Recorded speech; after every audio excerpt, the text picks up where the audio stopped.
All right, go ahead. Gunner wrestled Kazarian. Oh, yes, for real. In this match, Kazarian suffered an arm injury. So Gunner slapped on an arm bar and Kaz had to tap out. I watched this about 2 hours after watching Michael James. I think he dislocated his elbow on live TV, so flashback. So then Gunner wins. He has won the match. Kaz is submitted. Gunner won. Gunner walks over. He puts a boot on Kaz's neck. We see guys do this in every match. And the ref pulls Gunner off him and calls for the DQ. It happened so fast we were not even aware there was a post-match attack. We had to go back and check. And so, yes, technically there was. Technically, he did attack this down man after the bell. But like we say, guys do it all the time, and they're not getting DQ'd. Well, but let me say this. Then Gunner didn't even give a shit. Disqualify me? Meh, whatever. Well, let me say this. We haven't even discussed this yet. Vince Russo is no longer the head of creative. Bruce Pritchard has taken over. And Todd and I were talking about this on the program today. And one very important detail that Dave added in the update today that Todd and I did not talk about is the fact that this actually has been going on for a while. It's now official. But Bruce Pritchard has been directing the storylines. And then Russo gets, the direction and he writes the stuff down. So, these shows that we've been talking about where there have been some very good segments, I mean, that could have been Bruce Pritchard getting to work. It would make sense. I don't know how long it's been, but if you've been listening to this show, they've been doing some good shit the last 3 or 4 weeks. Now, there have still been some stupid stuff on the show, don't get me wrong. But the shows overall have been significantly better the last several weeks. And I heard from people that were down on the idea of Bruce Pritchard taking over. There are a lot of people that don't like Bruce Pritchard. But I said this many times. I don't give a shit if the janitor is writing this show. Just got to get rid of Vince Russo as the head writer. And whether the last several weeks have been the result of Bruce Pritchard or not, I don't know. But the shows have been better. And I will say, because I am a fair man, because I thought, too, it was like, okay, hold on a second. Some fucking guy attacks someone at the end of every TNA match without fail. I can't even tell you how many TNA matches. There's like a show that, 7 out of the 8 matches. The finish, somebody ran in and attacked somebody. Or somebody attacked somebody after the bell. Now, all of a sudden, it's a DQ. And I thought, you know what? Let's give it a chance. Maybe this is Bruce Pritchard. His booking philosophy is we're going to get rid of the bullshit. And if somebody attacks somebody after a match, it's going to be a DQ from now on. And maybe he's got a new set of rules in the TNA universe that are going to take effect. And if that's the case, great. I'm going to give the guy the benefit of the doubt. There were a couple of segments on this show that normally I would think, who gives a fuck? They're going to follow up on this. What the fuck was the point of this? Is this really going to be followed up next week? Now I'm going to go, you know what? Maybe it will. I will give them a chance and see if this shit's followed up next week. If in 2 months none of this stuff is followed up on and people are running in at every match and it's completely random like it used to be, then I'll bitch about it again. But for now, as a fair man, I'm going to give Bruce Pritchard a chance. Christ knows I've been begging for somebody to replace Russo for God knows how long. So that's my take. Mr. Anderson came down to the ring for a promo. He apologized to his assholes for joining Immortal. Says, what the hell was I thinking? Called Bully Ray a douchebag. Ray came out. Body fat much lower than 37%. I'll say. He is still getting smaller. They bitched at each other for a while. Anderson challenged him to a Falls Count Anywhere match at the pay-per-view. He issued this challenge, and then his music played and he left. Mm-hmm. I guess this means Bully Ray accepted. I guess. Cut backstage to Eric Bischoff talking about Hogan retiring. Said it was the end of an era and it was tough to go through. We went from that to Bryan Kendrick doing poetry. Guess which was better? I would guess not Bryan Kendrick doing poetry. Correct. So Cash came up. He mentioned Kid Cash in here somewhere. And Cash said, if you got something to say it to my face. And Kendrick started to talk. And Kid Cash slapped the fuck out of him. He hit him so goddamn hard in the face. And I've mentioned before that I don't like Bryan Kendrick. And I think I've said I wanted to see him lose his job. I do not think this was funny. This is too hard even for me. So he slapped the fuck out of him, beat him on the ground for a bit, left him laying, that was that. we had Winter and Madison versus Velvet and Mickey. The gimmick here is that these 4 women are in a 4-way at the pay-per-view, and this was to build to that.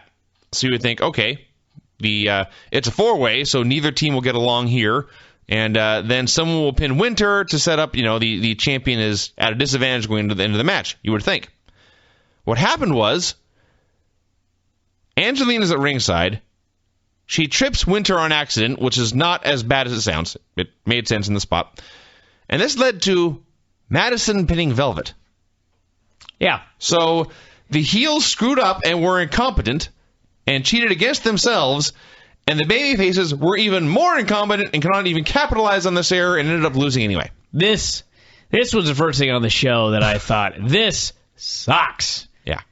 I don't know who books the finishes for these shows, but if you're going to axe Vince Russo, you need to axe these agents next. Because I've never seen so many stupid finishes as I've seen this past year in TNA. Just preposterous finishes. So, we had a recap of Hogan's last match. It was Hogan and Abyss versus Ric Flair and somebody, I forget who. They didn't show it. They just showed Hogan and Abyss coming out. Oh, earlier on the show, I don't notice this, but they said, hey, look, Jeff Hardy's here, and Jeff walked into the building. So now we have Angle bitching to Bischoff about Jeff Hardy being there. And this led to Bischoff in the ring, cutting a promo. He called out the felon. He lists the men who he had worked with, like Vern Gagne and Nick Bockwinkel, and all these legends who gave Jeff and himself opportunities, who paved the way for them. He called Jeff an amazing athlete who was also the biggest screw-up he'd ever met. Said Jeff was out of chances. You've dropped the ball too many times. Said you came to the ring, quote, so pilled up you couldn't perform. You let me down, you let Hogan down, you let everybody down. Pilled up! And all I could think is, I'm watching this, listening to what Eric Bischoff says, what on earth makes him the heel? He is right about everything. Well, what makes him the heel is Jeff Hardy as a guy that everyone loves in the Impact crowd, and he went around and asked forgiveness for everybody, and Bischoff would not accept it. So That's mean. Jeff said, maybe some of these people agree with you, and I started waving my hand violently in the air. Eric said he would give him a chance to say goodbye, so Jeff Hardy responded by kicking him in the gut, hitting a twist of fate, saying, screw you, and running away through the crowd. Mm-hmm. Why on earth would anyone cheer Jeff in this? Because he beat up Eric Bischoff. Who was right? A callous man. We had a recap of Hulk Hogan rubbing it in Dixie Carter's face that he was in charge of TNA at this point. Crimson versus Joe. They were putting up tweets of people, putting up memories of Hulk Hogan's career, such as Bash at the Beach and WrestleMania 3. Mm-hmm. Neither of which you'll know happened in TNA. So they had a match. It was pretty fun, actually. And Joe grabbed Crimson's leg like he was going to do a half crab or a heel hook or something, but he just stood there for a while. And after like a minute of selling, Crimson rolled him up for the pin. Kind of a wacky finish, but the match was fine. Yeah. Had a Bully Ray promo. Said his career began in Philadelphia and he was going to end Anderson's career there. And talked about how that's where he got started. And he looked in the camera and said, screw you, screw Philadelphia. And he put on his New York hoodie and said, I'm from New York City. And it was a good promo, an attempt to not get cheered in Philadelphia that will fail. James Storm cut a promo backstage. He was angry, had an edge to him, a little bitterness here. He was happy for Roode, but he was also happy for himself because he had a chance to prove that he was one of the best too. And, just more subtle seeds for when his heel turn happens. And may happen on the pay-per-view, may happen down the road, but it's going to be awesome. Then we had another Bobby Roode highlight video. It was also great. Talked to his mom and dad. Bobby Roode's father needs to be on Impact more often just for his mustache. This mustache was great. Pretty sweet mustache. They showed him in Team Canada. He talked about good times and bad times, times you wouldn't know if you had a job from week to week. Said he had respect for guys like Hulk Hogan and Kurt Angle and everything they'd done, but this was 2011. He went back to the arena where he played hockey and watched wrestling as a child. Said Kurt had a mission to hold the young guys down, and he didn't know why and he didn't care. Said nobody was going to hold him down right now. This was great stuff. And the main event match, semi-main event, as James Storm noted, it was James Storm versus Bobby Roode. It was very good. Not as good as AJ and Roode last week. They're having this fun match. And they do a convoluted spot that involves all three men, including the referee, taking a bump and going down. This is the other thing I thought was stupid. Right? There was nothing wrong with... I mean, obviously, they had their whole idea of what they wanted to do. And there's nothing wrong if you need to do a spot where the ref gets in the way and everyone collides and they all bonk into each other. That's fine, okay? But Wrestling 101, if you're going to fucking do that, then don't do it in the opener, too. I mean, is this really that hard to figure out? There's nobody to go over all the finishes and go, wait a second, we bonked into the referee in the first match, so if we're going to do it in the main event, let's do a different finish for the first match. Nope. It's like, all right, fine, we'll bonk into the referee in 2 matches, and that will be that. That kind of stuff is stupid to me. You know, it's the whole idea of, if you're going to do something in a match on a show, then don't do it in any other matches. I realize this is old school, but it's the way it should be. So they did the bump spot. Everyone's down. Kurt Angle runs down, and he runs James Storm into the stairs. Throws him into the ring. Roode recovers and makes a cover, but Storm kicks out. And they wrestled for about 2 more minutes, and Roode put him away with the perfect plex. And he was a little confused, like this should have been harder. But Storm was still out from going to the stairs, and obviously the setup here is going to be Roode's going to win the title, and Storm's going to be pissed off that, you know, he could have proven that he could have beat this man, but he was cheated.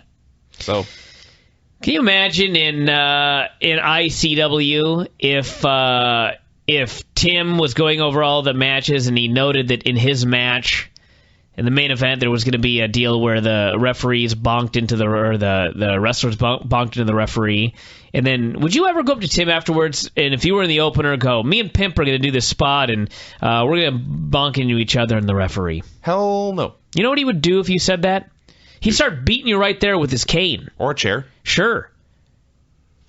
Wrestling 101. Yeah. Pisses me off. But, let's be honest. Aside from those 2 things, doing the same spot in the first match and in the main event, and what was the other one? The women's match. The women's match. What happened? I forgot what I was ranting about. Oh, that's right. The incompetent baby faces. I hate when you make your baby faces incompetent, especially when you change everybody 8 million times anyway. Aside from those 2 things, this was a great show. This was way better than last week, because last week had a great last half hour, but if you recall correctly, the first 90 minutes was shit. This built up all the matches for the pay-per-view. There was only 2 stupid things I can think of off the top of my head on the entire 2-hour show, and the rest of the show was even the matches, for Christ's sake. The women's tag, aside from the finish, Vinny, that was the best women's tag. That was the best women's match we've seen in TNA in a long ass time. Probably. Samoa Joe and Crimson, totally fine. All these matches were fine. So 2 big thumbs up for Impact. Should we talk about the last segment? Oh yeah. I like this, too. Hulk Hogan retired. You want to gloss that over? I did gloss that over. Yeah. So he came out. He gave his big speech. He thanked the fans. Said he didn't know how he was going to replace the love he felt of the building. Fans were chanting, "Thank you, Hogan." Appeared to totally believe this retirement bullshit. Which is amazing. Yeah. Well, yeah. So he said Hulkamania had the longest run of anybody in the business. It was time to put it to rest. And he said he wanted to let the celebration begin, but at this point Sting interrupted. Sting came out. He asked if anyone was buying this retirement talk, and the fans booed. I don't know if that meant they booed as if to say, "Boo, Sting, we hate you," or "Boo, we don't think Hogan's really retiring. We just wanted to cheer for him." I don't really know. So Sting said there were cameras. I think they were pissed at Sting. They may have been. They clearly loved the Hulkster. They did. So Sting said there were cameras all over the place, including this building, and he played security camera footage of Hogan and Bischoff backstage talking about how they fooled everyone into believing Hulk was going to retire. They buried the fans for being stupid, and these Knoxville fans in particular made fun of them for having no teeth and stuff.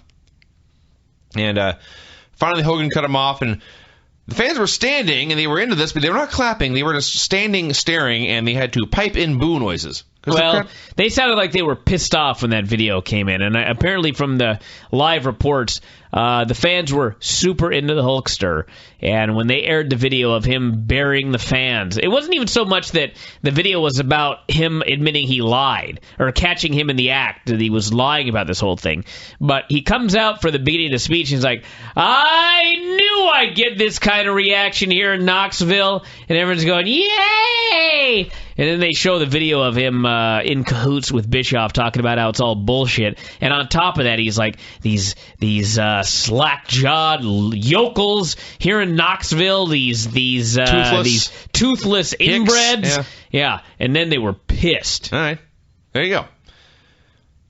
So Hulk said he was sick of this. He was sick of Sting.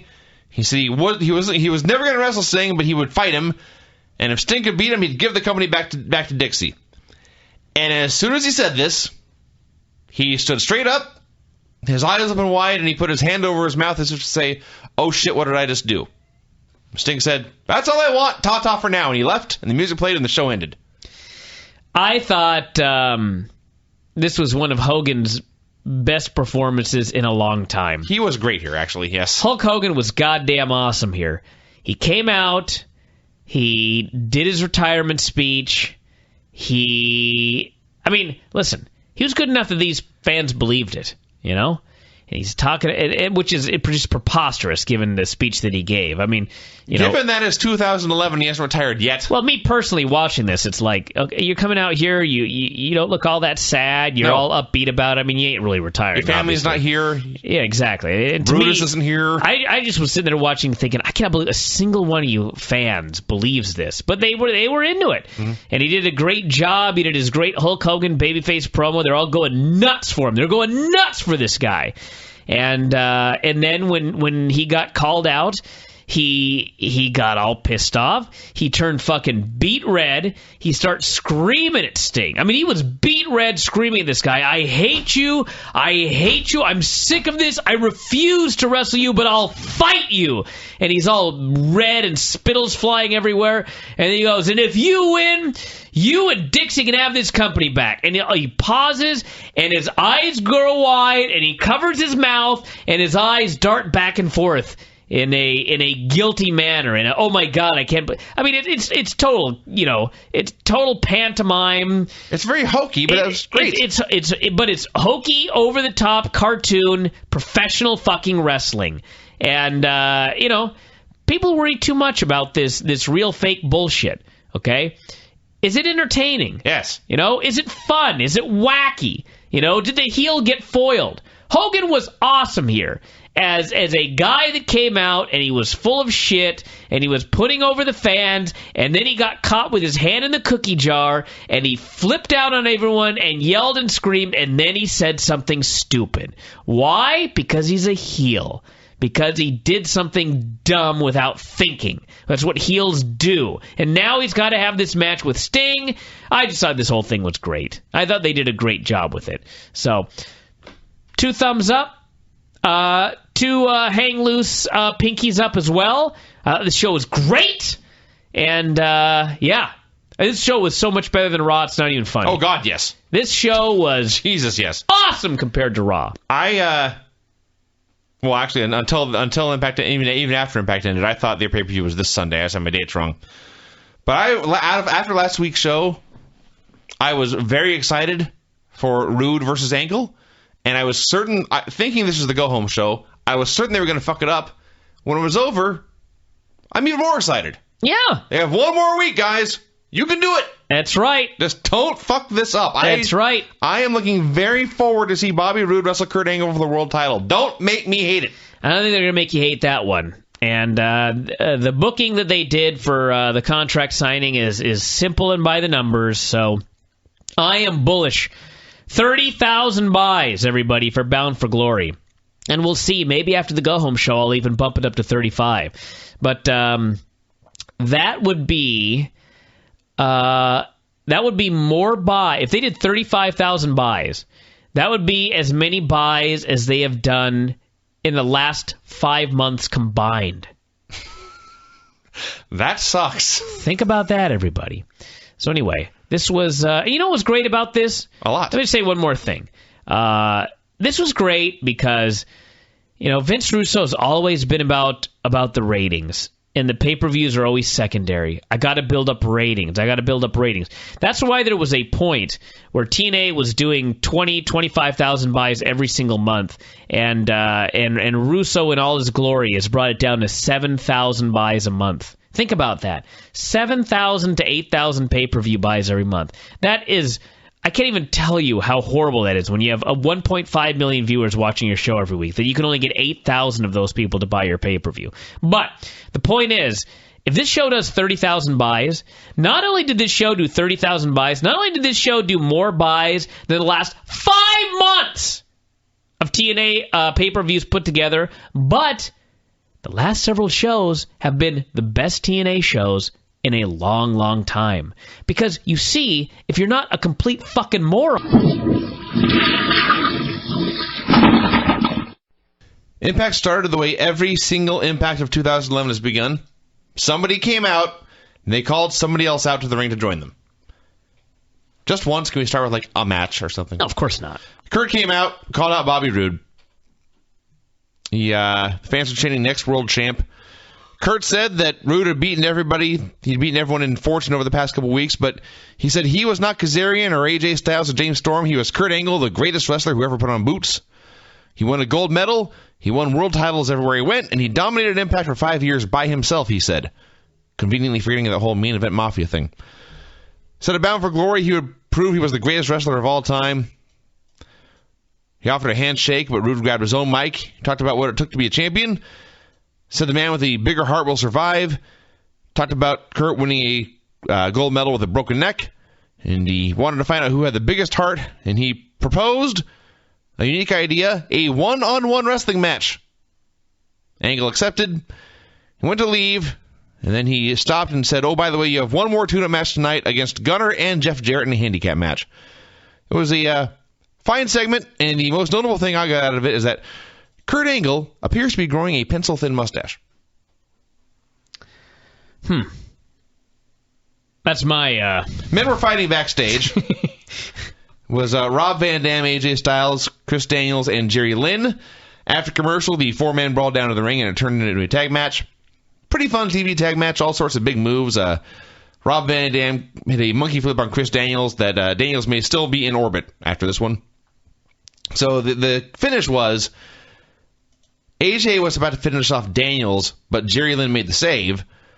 But then when AJ had Lynn set for the Styles Clash, Daniels chose not to save him because AJ saw him coming, and Daniels backed off, and AJ hit the Styles Clash and pinned Lynn. So Daniels is still afraid to face AJ one-on-one, face-to-face. And this leads to... All right, I'm back. We actually had an emergency situation there, which is why I completely ignored you when you finished talking about the opening segment. I thought you just didn't care. No, my computer froze for the first time ever, actually. And I thought we had lost this show. And? Everything's fine now. Are you sure? I'm positive. It's all working. working. Pause and go back and check? No, I just ran Task Manager and I shut down a website, not even a website, just a whole browser, and now it's working again. So everything's fine, everybody. Continue. All right. Although now I'm afraid to open up my report again, because that's what seemed to crash it last time, which is odd. Let me try this again. Isn't this exciting, everybody? All right. Everything seems to be going okay. Let's just see if it was the Impact report that crashed everything. It seems to be working. All right. Well, proceed. I don't think he's getting a pencil-thin mustache. Angle? Yeah. It sure looked like it. It's hard to tell because he has stubble all over his face. Sure. But it's thickest immediately above his upper lip. Maybe he just drank some chocolate milk. I hadn't thought of that. Mm-hmm. Where were we? AJ Styles pinned Jerry Lynn to win a tag match. That's right. I was, obviously, this is, just your typical lazy booking. There's four guys having two matches at the pay-per-view, so we'll put them all in a tag match. It's all fine and dandy, except the way this match was worked, when it was over, I was like, man, I cannot wait to see AJ versus Daniels. And then I realized, I don't give a shit about RVD versus Lynn. No, that's true. This match did absolutely nothing to build up RVD versus Lynn. And in fact, by the time the match was over, it was like, why would I want to see RVD and Lynn? Lynn just got beat. Why the hell is it a Full Metal Mayhem match? What the fuck is a Full Metal Mayhem match? Is that TLC? Yes. I don't even know. Yes, it is. All right. And, we'll get to AJ and Daniels later. Samoa Joe wrestled Matt Morgan. Nothing like a TLC match with a guy that just came off back surgery, by the way. That's nice. Well, they're idiots. Yeah. Samoa Joe wrestled Matt Morgan. Samoa Joe, the biggest loser of 2011. He has to be. He's in control. Well, Morrison. Excellent point. He had Morgan set up on the turnbuckles, tried a muscle buster, but Morgan fought him off. He dodged, he charged in the turnbuckles, and he schoolboyed Joe and pinned him. Sucks to be Joe. Mm-hmm. So Joe clipped the knee. He's going to put it on the heel hook when Crimson limped down with a chair to make the save. Joe said he was tired of fighting two guys at once and tired of having one of them always make the save when he was going to finish the other one off. He challenged them to a three-way and said that they can either be the alpha male or they can be friends. Gotta say something here. People don't think I'm a fair man, but I am a fair man. I am the fairest man since was it Snow White? Who was the fairest of them all? Anyway, the point is, some of you are aware of this, some of you may not be. Do you remember, Vinny, when Crimson cut a promo on Dave and I on Twitter? No. He was very, very upset. You mentioned you guys by name? No, but what happened was we did a radio show, and I believe it was a free show, and we talked about how god-awful his punches were. Okay. And the next day on Twitter, he said, I would be happy to have you two reporters or something like that. Why don't you take one of my punches? Which is actually an ironic statement. Would prove nothing. I was talking about how shitty his punches were, and then he wanted me to take one of his shitty punches. I don't understand what he was trying to... Well, was he going to really punch me? Because that would prove you're an even worse worker. Correct. That would prove your point. Yeah. Anyway, the point is, I do not hold a grudge against Crimson for his childish behavior, daring to call me out for criticizing his shitty punches, which were in fact very shitty. Anyway, the point I'm making here is that Crimson here on this show, I got to give 2 thumbs up for limping down to the ring. I mean, how many times have we seen, particularly in WWE lately, a guy gets his ass handed to him at a pay-per-view, and he just walks out on Raw?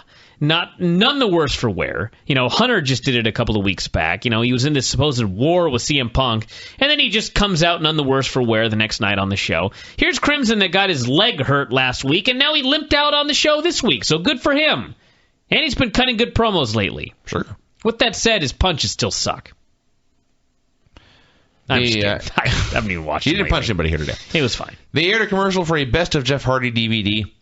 I got a Hardy fuck off. Get it? I didn't even mean it that way, actually. It just happened. Mexican America was in the ring. We had another segment where someone went to the ring for a promo and called out somebody else. He called out Inc. They came out. Jesse pointed out that Mexican America live in America. They all jibber-jabbered for a while. A brawl broke out until Christina Von Eerie debuted. She ran out. She's got like a spiked, I guess it's not technically a mohawk since she has hair on her head, but it's shorter there. And she took out Rosita and Sarita. And the guys took out the Mexican guys. And they threatened to expose Anarquia's tattoo, which is apparently somewhere below the belt line. Hernandez saved him. And Jesse told them to bring all the women they want to the pay-per-view because they've got theirs with them. They did not name this woman, by the way. Here's what he said. I dare one of these 2 internet geeks to take one of my punches. Internet geek? Now I am offended. Anyway, go on. We had a match that confused me. Apparently it was a tag match eventually. I thought for a while it was a singles match of Jesse Neal. The hell? Sorensen. Jesse Sorensen, That's the why football player. It was Jesse Sorensen and Ryan Kendrick versus Dawson Aries and Kid Cash. Another fun TV tag match. And it came down to, they did a spot where Sorensen went to hit a football tackle on Aries, but Aries dodged, and Sorensen hit Cash, and both men tumbled out of the ring. And Aries set this up, and he waited, And he's staring at the monitor to make sure he knows when to move. And he waits, and he waits, and he waits. And finally, Sorensen charges. And they do the spot. So now the ref's back is turned. He's looking at the two men out of the ring. Awesomeness occurred. Austin Aries grabs his championship belt. And he puts his fingers to his lips to silence the crowd and don't tell the ref I'm cheating. The ref then turns around before he even swings. That's... what the hell? Happens every show. So he misses a shot with the belt. Bryan Kendrick hits a super kick. Austin Aries drops the belt. Kendrick grabs him, hits a sliced bread number 2, and the back of Aries' head hits what? Why, the title belt he dropped. Yes. He dropped it in perfect position to take this move. Austin Aries is the best man alive. You know, I bitch all the time about people doing belt swinging and shit like that right in front of the referee. But I'm not even going to complain about this one because the finish was so well done that it worked. And some people got on me because there was a finish like this on the ROHI pay-per-view involving Brutal Bob. And people were like, oh, how come you didn't hate that one? Because that finish involved interference, and it was well done, and it played into the story of the match, and it was actually good. It was a good, fun finish. That's what this was here.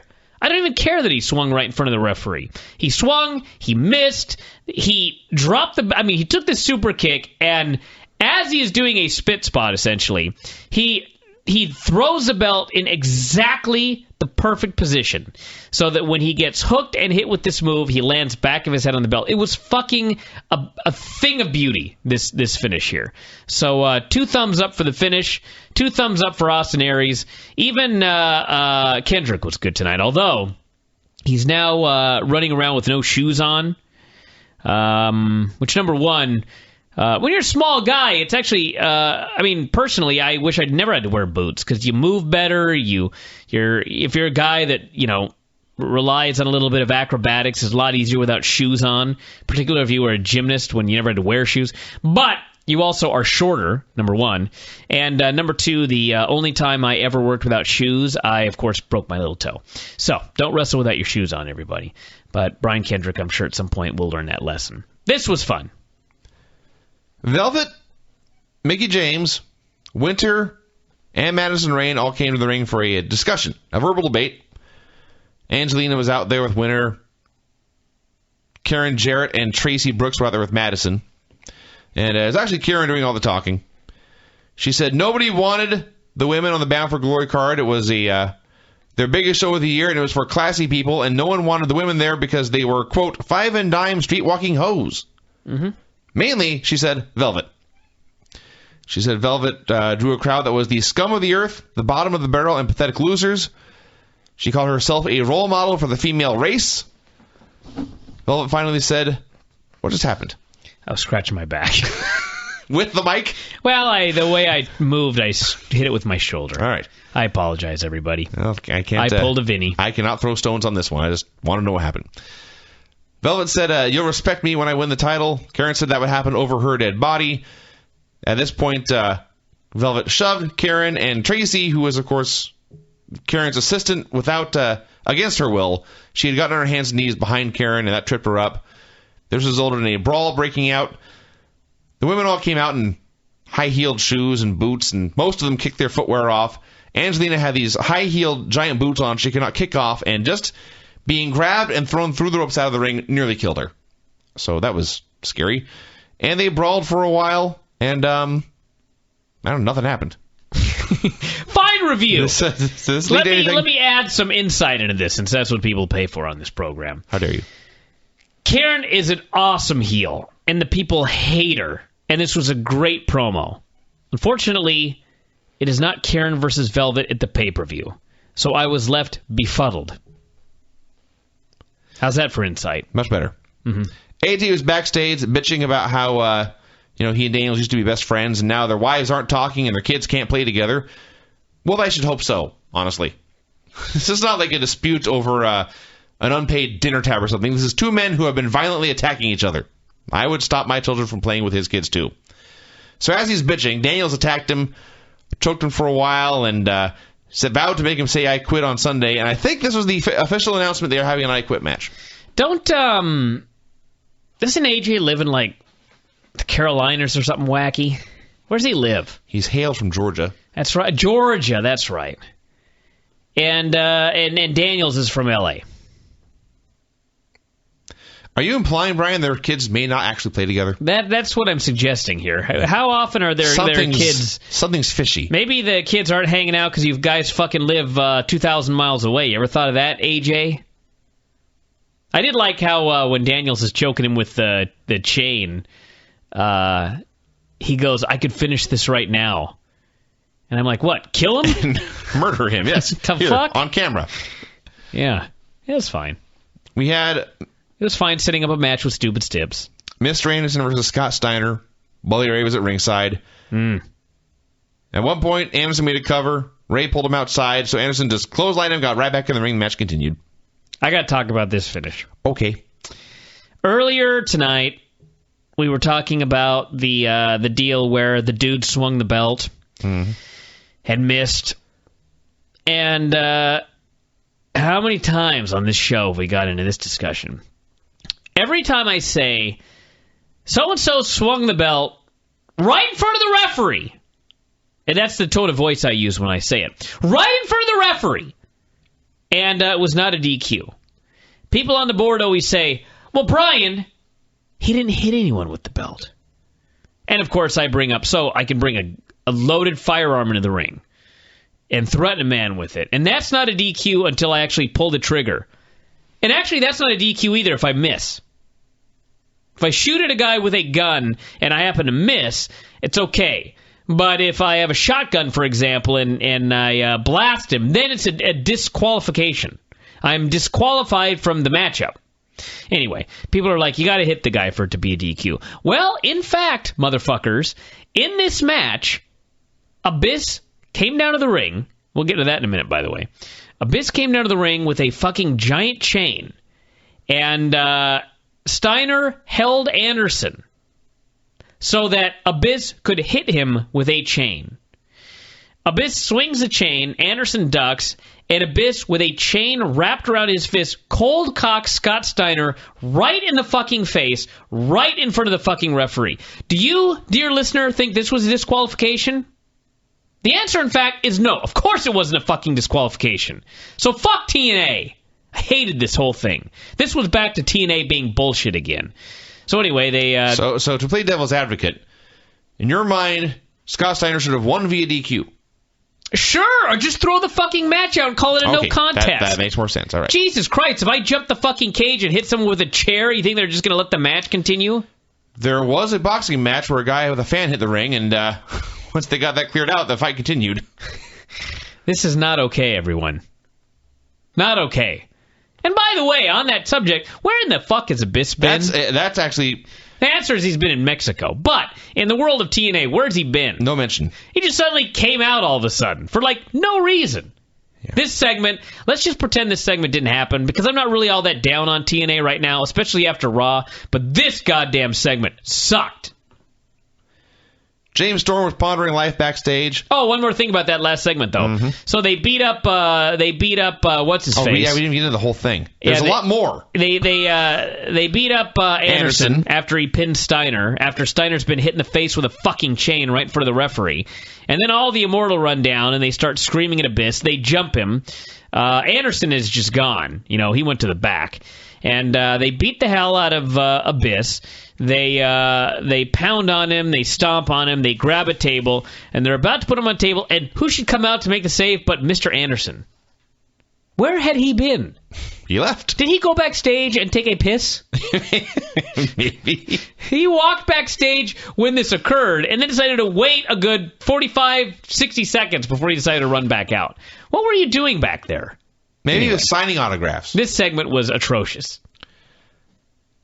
James Storm was pondering life backstage, and I mean that. He was just sitting silently with his hands folded, pondering his fate in life. Kurt Angle interrupted his meditation. He said Storm he'd had a week to think about how he could have beaten Bobby Roode. And Storm said, no, I had a week to think about how you ran my head into stairs. And Kurt says, yeah, I rammed your head in the stairs, but it was your buddy who pinned you and took advantage of you. Storm says, I talked to Roode, he knew nothing. And Kurt said, okay, you talked to Roode, I guess that makes it okay. And he backed off, and Storm made clear through facial expression that he did not really think it was okay. The key to this actually, well, one of the keys to this, the important thing is last week when they did a Bobby Roode James Storm match, and Kurt Angle ended up running it and costing James Storm the match, which made absolutely no sense. And being a fair man, as I stated many times that I am, I said, you know what, new booker, Bruce Pritchard is in there, I'm going to give them the benefit of the doubt. Maybe they've got some sort of follow-up plan. And what they did here was Kurt Angle came out and he said, you know, I know it's driving you crazy thinking about how you could have beaten Roode if it wasn't for me. And then they did the rest of the whole thing right here. So this could, in fact, play into the storyline at some point. Angle is trying to drive a rift between them. He's trying to place doubt in James Storm's head. He's trying to make James Storm all pissed off, hoping that he's going to run in at the pay-per-view and cost Roode the match. So, good work, TNA. At least they tried to make it make sense. Sure. No, I think it makes total sense. Sure. Right. We had a great segment. It was the main event, as you recall, was Jeff Jarrett and Gunner in a handicap match against Bobby Roode. So it's the two of them standing there, Jeff Jarrett and Gunner, and Jarrett's cutting this good promo. How Bobby Roode's success is going to end tonight. He can't stand up to the two of us, and we're going to take him down, and we're going to beat him. And he cuts his promo for like 30 seconds, and then Gunner just smiles, fade to black. Awesome. Yeah. I thought this was awesome.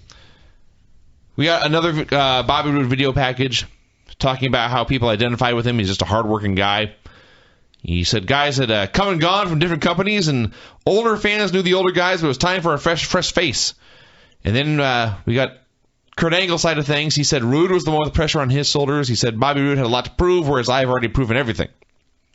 The one thing about this, I thought this was awesome, 99% awesome. The one thing that was a little weird about it was outside of the video, Angle is like a dastardly, conniving heel who's trying to turn Bobby Roode's friends against him. In this video, he's just straight up competitor. If we wrestled 100 times, he says, Bobby Roode, you might win one of them. But we're wrestling one time. Yeah. What are the odds you're beating me that one time? Yeah, it's just kind of weird. It's like it's kind of in a different universe than what's actually going on television. But it was a hell of a video. It was awesome. We had Bobby Roode versus Jeff Jarrett and Gunner. It was good. This is kind of a nitpick, but the comeback was the heels hit a double suplex, and then they got up and started yammering to the crowd, and behind them, Bobby Roode shook off this double suplex like Goldberg and fired up and started his comeback. You want to know why that was actually awesome? Okay. Because they didn't play this up, I guess, but the heels hit the beer money suplex. Ah, I see. He no-sold it. They're not going to hit him with his own damn move. And besides, a double suplex, for Christ's sake. Anyway. Yeah. Other than that, it was totally fine, and the finish actually was really good. The finish, Roode trapped Jarrett in the crossface, and Gunner went to sneak up from behind, but Gunner let go of Jarrett, got to his feet, hooked Gunner in the crossface, and now Jarrett was debilitated. He could not save, and Gunner had to tap out. So yes, Bobby Roode, his winning streak continues. He beat two men here, including a multiple-time TNA champion. So that was all good. Great. Yeah, it was great. Immortal hit the ring. James Storm ran down to fight them off, but he was soon overwhelmed. Kurt Angle came out, and they were about to kill Bobby Roode when Jeff Hardy made the save. Place was going apeshit. Hardy ran wild. Heels bailed, fled to the back, so it was down to Roode, Storm, and Hardy in the ring. Hardy offered his handshake after he had just saved these two men. James Storm turned him down. So he turned to Roode, he offered his hand, and Roode thought about it and thought about it and thought about it, and the fans were cheering, shake his hand, and finally, Roode did, and he shook Jeff's hand and raised it. So Jeff went to leave, but Storm blocked his exit a few times, and he thought things might get physical, and then both of Beer Money grabbed Jeff's hands and raised them, so they're all friends now. Mm-hmm. for now. I was just wondering why on the go-home segment for the Bobby Roode-Kurt Angle match, it was all about Jeff Hardy. Well, that's a great question. I have no explanation for this whatsoever. The Bobby Roode push it peaked a week early. So Hardy was backstage. He was talking about saving Roode when Jeff Jarrett interrupted. And then Jeff Jarrett cut an awesome promo on him. He said that they had known each other since Jeff had broken in. Said they'd had a friendship nobody had known about. And it's time for a friend to tell a friend he was out of chances. Said 3 days from now, the company I founded has its biggest show of the year, and you had better not set foot in the state of Pennsylvania. Hardy started to walk away, and Jarrett said, "Where are you going?" Hardy said he's buying a ticket to Philadelphia, and Jeff was pissed. I thought Jeff Jarrett was a king of men here. No reaction. All right. We had the contract signing. He was good. He was good. Hogan, I didn't think this was the best promo of all time. In fact, you want to know what the best promo of all time was? Hulk Hogan in the next segment? That was pretty goddamn good. I'm not going to lie. But Hulk Hogan calling out Tim Tebow. Did you see this on the front page today? Yeah, neither you nor Hogan can pronounce the man's name. I just pronounced it the way he did. I don't give a shit. This was an awesome promo, everybody. Have a listen. Gotta be honest. Tim Tebow really and the Denver Broncos. Well, Tim Tebow looks like my shadow at high noon, brother. At the end of the day, my arms are bigger than his legs. And, Not true, by the way. I can make his back crack, his knees freeze, or his liver quiver just by pointing at him, brother. So at the end of the day, if you want to be the bigger motivator, you got to have millions and millions of Tebow maniacs, which you don't, on your side. And that's why my millions of Hulkamaniacs, when I start tearing this shit apart and ripping it apart, everybody wants to know, what's she gonna do when Tim Tebow, when Hulkamania runs wild on you? Awesome. When Hulk Hogan is on, dude, he's the best. Just really is. There's a reason he's Hulk Hogan. There's a reason he's Hulk Hogan. I mean, Hogan does a lot of things. He says a lot of things, and I don't even want to get into his personal life. But as a performer, as a professional wrestler, as a pro wrestler, as a professional fucking wrestler, there's a reason that Hulk Hogan is Hulk Hogan. Because when he is on, he is awesome. That was the fucking best promo right there. You know what's so awesome about it? It's like, it was just out of nowhere. They're doing a segment. They just said, you have a few words here for Tim Tebow, or whatever his fucking name is. There you got it. There you go. You have a couple of words for Tim Tebow here. And the guy hadn't even finished his request. And Hogan just went. Yeah. You know what I mean? He just went. And you can hear from the crowd. It's funny to watch the two hosts.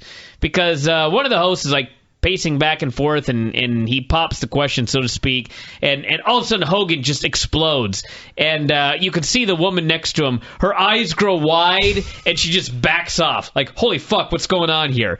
And Hogan starts his promo, and the crowd's quiet, and he throws out the first line about how Tim Tebow looks like my shadow at high noon, brother, and everyone goes, oh, and they get quiet again, and he has a line about, my arm is bigger than his leg, and everyone goes, oh, and they get quiet again. And then he fucking gets moving, and now they just are cheering. And they're cheering louder and louder, and they don't stop, and they're just going nuts. God damn, he was awesome here. He was awesome. And he was awesome in the main event, the final segment here on Impact as well. It's too bad that he's old and he's broken down. Yeah. And he can't do nothing no more. Because god damn that guy can talk. God damn he can talk. I watched it and it was like, wrestling is not what it used to be. Hogan, if this were like 25 years ago, he'd have been like the greatest manager of all time. Just going out there and cutting promos for his Hogan guys. of today. Yeah. Yes, I see. At his age. It's too bad he's so big, and it's just too bad that he'd just completely overshadow everybody. But, you think about a guy, when people think about Lou Albano, most people, when they think of Lou Albano, they forget that Lou Albano was a wrestler before he became a manager. And he was no Hulk Hogan or anything like that. But, Hulk Hogan, if he were just like a manager today, not a guy who like has to be the centerpiece of everything and he's got to be in matches and shit like that, but just a guy that goes out there and he's somebody's mouthpiece, God damn, he would be awesome. It would never work nowadays because if you put him in WWE, obviously you'd have to have a guy, I don't know who you'd have him manage, but, he'd completely overshadow everybody in that role. It would just be preposterous. And it's too bad because what do you do with him now? You know what I mean? He's too old to work. The whole heel thing that he's doing right now, it's like, it's just kind of lame. Wow, Hulk Hogan, he's mean. He sicks people on whatever. It's just kind of lame. But, just to be the guy that goes out there and cuts those kind of promos for his guy, building up pay-per-view matches, it'd be so awesome. But it's too late. Just can't be done anymore. They've ruined the business for Hulk Hogan. They have. It's sad. And Hogan, sure is in some ways responsible. and well aware. He was the centerpiece of WCW there at the end. That's true. So we had the main event angle. It was the Sting-Hogan contract signing. They signed basically right away. And then Borash asked Hogan if he had anything to say. Hogan stood up, flipped the table over. Sting stood up, and they went face-to-face. Hogan said Sting had been dancing around him for 30 years. Said they'd had one brief encounter in the past, but Sting was happy when it was done. Probably true, given them match. Actually, it's entirely possible. He said that if Sting had wanted to fight him any time since then, it would not have been hard to find him. He'd been fighting all over the world. And now Sting had come along in the twilight of Hogan's career when he was trying to help the company and Sting was picking a fight. He said he was going to save the company, something Sting and the originals couldn't get done. He said it would be his last match. It would be the fight of Sting's life. No games, no interference, man on man. You've got my word on it. It was a fine promo, much better than what I did here. He offered his hand. Sting accepted. And then Bischoff came out on the ramp to interrupt. He started ranting about how Sting had put his hands on him. And it was just a distraction so Hogan could hit Sting in the back with a chair. He did. And he stomped him in the corner and shouted at him and talked smack when he's showing off the air. Yeah, maybe a little too physical there at the end. But then again, on the other hand, Hogan threw a punch. He stomped on him in the corner. He didn't do anything he couldn't do. Mm-hmm. You had a good 15, 20 seconds of violence. And at least it kind of sent the message that, Hogan can do something on Sunday. It's not going to be like, I don't know what he can do, but at least we saw that he can do something and not just completely burst into dust. Yeah, he did not fall down in agony in this spot. No. So I thought this was a very good segment. I just, Hogan's great. This is good, easy 30,000 buys for this show, which when you really think about it, astounding. In the grand scheme of the universe is an awful number. But in the universe of TNA, that's better than the last 4 pay-per-views put together. So it'll be a success. It'll be their most purchased pay-per-view of the year. They've done the best they could. This literally, they've done the best they could. I've seen the build to a lot of TNA pay-per-views in the last 10 years, and God knows a lot of them have been god-awful. 95% of them probably the go-home shows. But this was a great go-home show. And to be honest, I wouldn't be surprised. I say 30,000, but you know what? Sunday's going to come, and I would not be surprised if a lot of people listening to this just thought, you know what?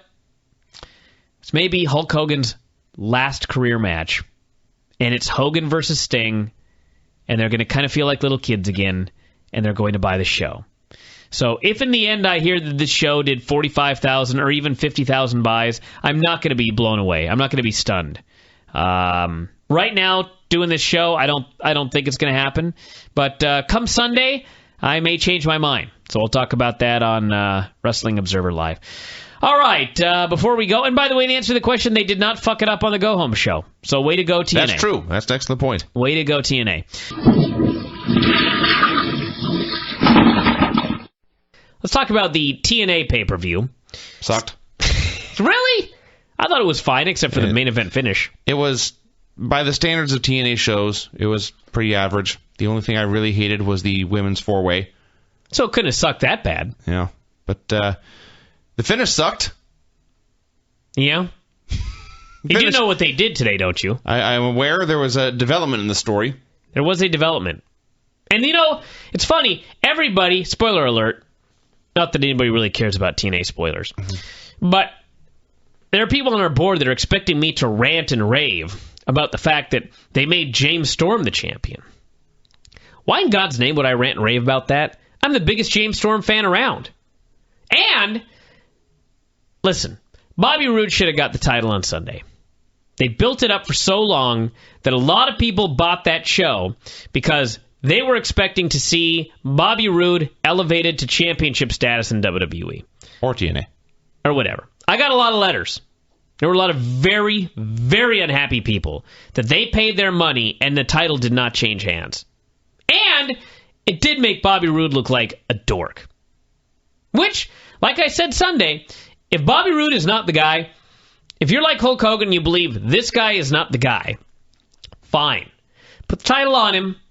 In 2 months, James Storm beats him. Mm-hmm. So at least he's not the guy, but you know what? When the chips were down, he didn't fail. Because babyfaces don't fail when the chips are down. Or they're dorks. So, I would have put the title on him. With that said, if you're not going to put the title on Bobby Roode on Sunday, this was the best possible thing you could do. And yes, for those of you wondering, they are directly ripping off ROH and the Eddie Edwards-Davey Richards feud that started at Final Battle. Where everybody expected Davey to win the title, he didn't. And then Eddie won the title. And then they had the deal was a tag team, and that built up to Davey beating Eddie. That's exactly what they're doing. Well, that was great. Sure. So that's what they're trying to do here. And, in the hands of Cornette and Delirious, I'm sure this would be great. In the hands of Pritchard and Russo, I'm not sure. But you should be able to do this right if you have any sort of clue whatsoever. So, like I said, I'd have put the title on him Sunday, but if you're not gonna, this was the absolute best possible thing you could have done. So we just have to see where they go with it.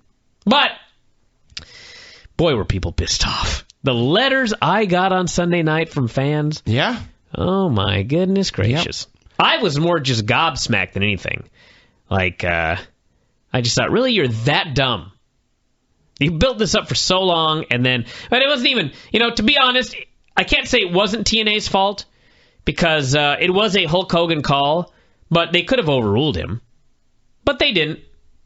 Because, see, it's Hulk Hogan. I don't care whose fault it was. It's Hulk Hogan, and so I don't give a shit whose fault it was. Presumption is he knows what he's doing. The result is that it sucked. Well, sure. So there you go. I'm just saying, And that was the best match on the show. What?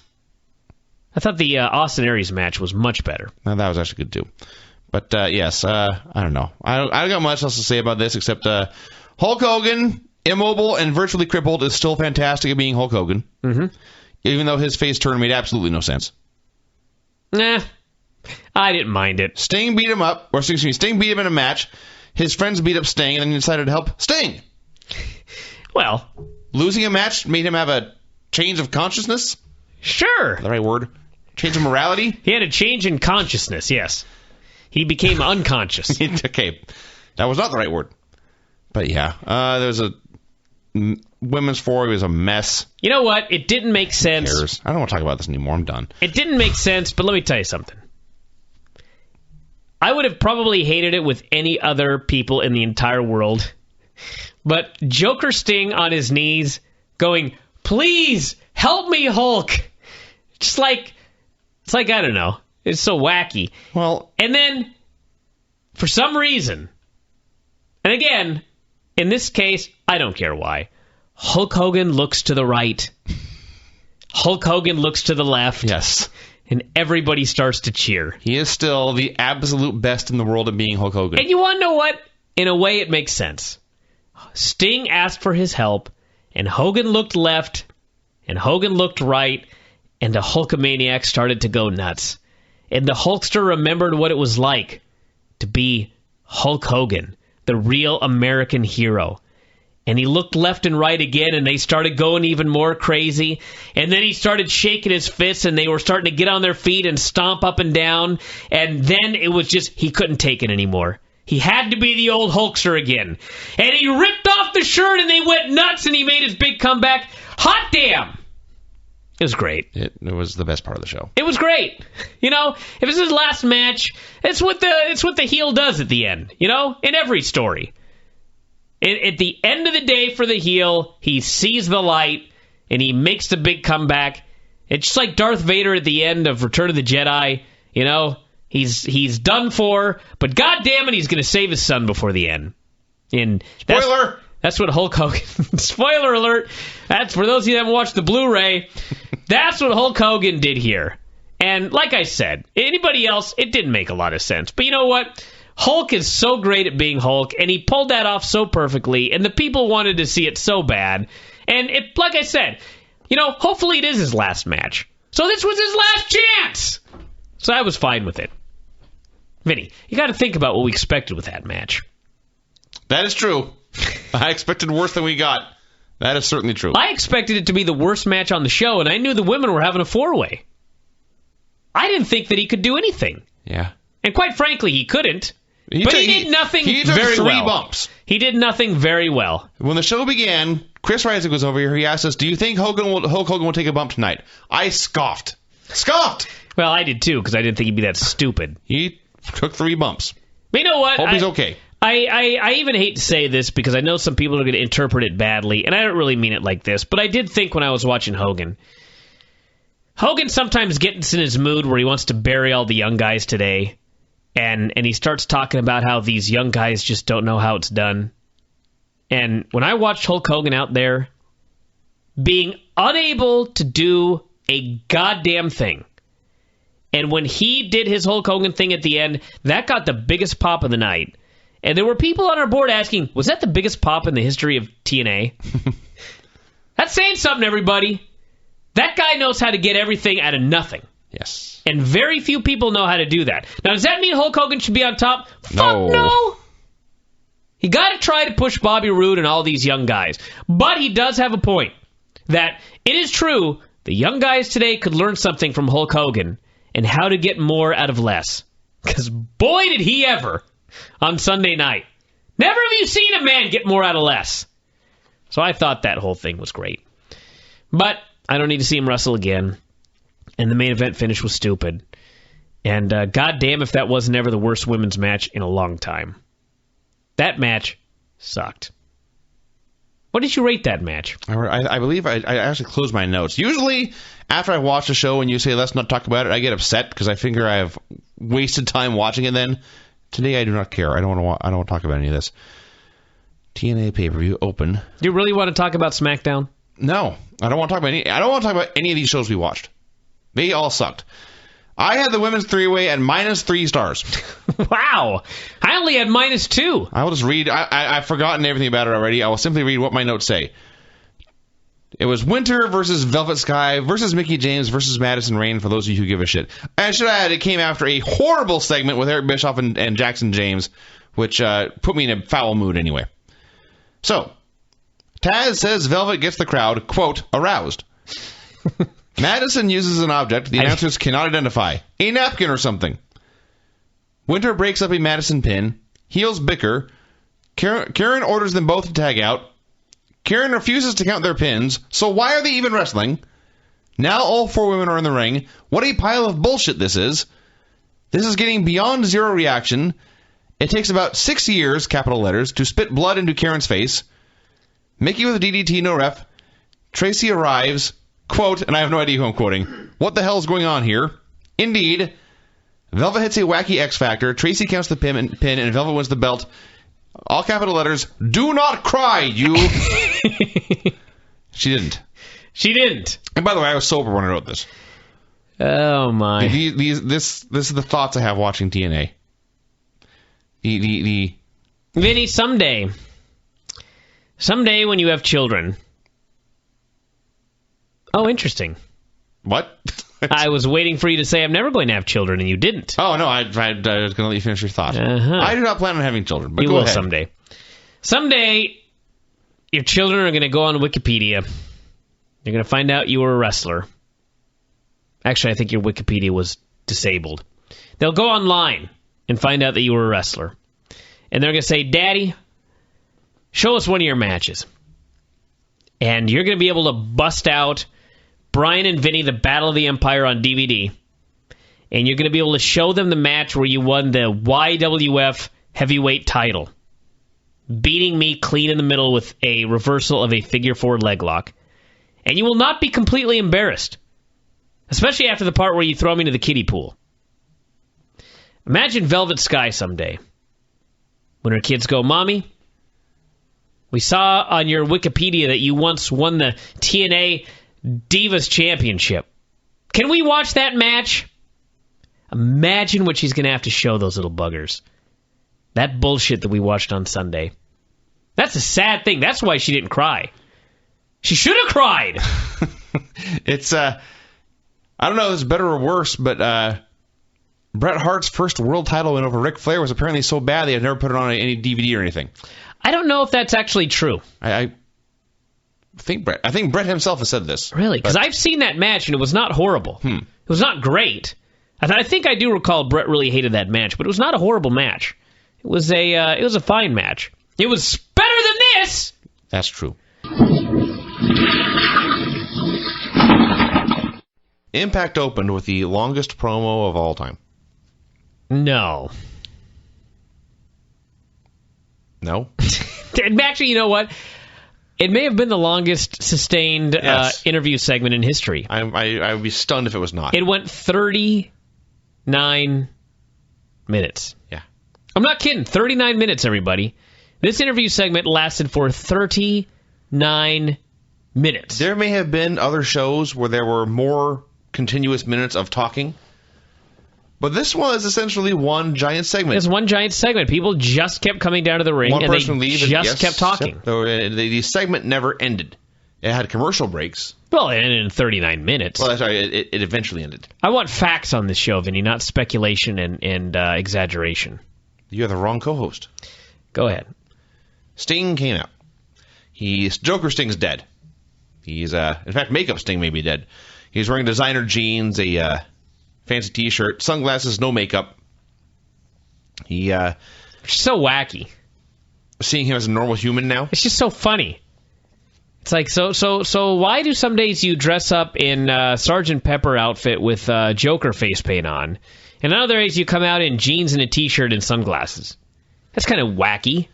Well, he did. In fact, he addressed this. He said in the past 6 months he had gone out of his comfort zone, basically saying he had been pretending the entire time. Oh, I should also point out there's a video package to open the show that focused on Sting and Dixie Carter and Hulk Hogan and Garrett Bischoff, and not Kurt Angle and Bobby Roode. Well, that's not important. They were apparently not. So he said that all he had ever wanted to do was get the company back to Dixie, get the real Hulk to come back, and he said he had, as noted, he had to go out of his comfort zone, but he got Hogan to do the right thing. Hogan came out, admitted he had been wrong, said he had had some rough years to become a follower instead of a leader. He said it was thanks to Sting he was back here in red and yellow. He saw a pack of wolves attacking Sting. He realized he was embarrassed to hang out with them, and there's only one thing to do. Fans were chanting, "You still got it," which one of your guests misinterpreted as "Crucify them." Clap, clap, clap, clap, clap. I don't know where they got that, but it was funny. It was damn funny. No one was crucified here. Hogan congratulated Sting on his win. He said, "Thank you for all you've done for me," which, what did Sting do for him other than beat him up and then get beat up himself? Well, he brought back the old Hulk Hogan. He made him see the light. I guess so. By being beat up. I should mention that between these segments, there was a commercial break. There were actually like 3 commercial breaks because, as noted, this segment went 39 minutes. And in one of them, they had a plug for the new Jeff Hardy DVD. And in the DVD, of course, there is a shot of Kurt Angle saying, "I respect Jeff Hardy so much." Of course. You've got to be kidding me. Sting, too. You I guess fucking Sting idiots. welcome back, but yeah. You goddamn idiots. That's TNA. Oh, Jesus. So, yes, Hogan thanked Sting for everything. He left. Sting called out Dixie Carter. He thanked her for bringing him back in the first place. Said it was a rough business. He hoped she had learned her lesson. Dixie said she should have listened to Sting. She was sorry for what happened. She wants it to be the best wrestling promotion in the world, so she needs to spend more time at headquarters. That term made me laugh. That is what this company needs, is more Dixie Carter at headquarters. Headquarters. Yes. HQ. Yeah. She should have said in our secret lair. Because you see, everyone, Impact has been horrible for the last 18 months, so she needs to get back in charge. It's funny you should mention this, Brian, because she said she needed Sting's help to run day-to-day operations of the company.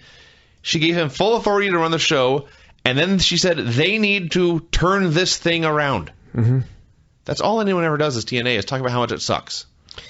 I gotta go back to find out here how long this storyline has been going on, because she claims that she lost power 18 months ago. That can't possibly be true, is it? The video thing started with 10, 10, 10, but even that would only be 13. Well, no, even that would be 12 months. I don't recall, and I don't care. I'm trying to find out here. Here we go. Hold on. On October 14th, 2010. No, November 25, 2010. Oh, she lost her on-screen power on October 14th. What's today? October 21st? Mm-hmm. That's 12 months. Where's the other 6 months here we're talking about? I don't know. They may not be telling the truth. She has been working with Hulk Hogan for more than a year. Yeah, this has not been 18 months. This is a lie. I was saying, she's picked up his habits. I hope Andre not. the Giant was 9 feet tall and 14,000 pounds.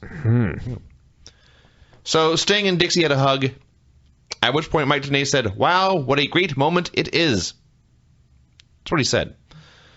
So now Kurt Angle came out. He's still upset with Dixie. Said she was the reason he joined Immortal in the first place.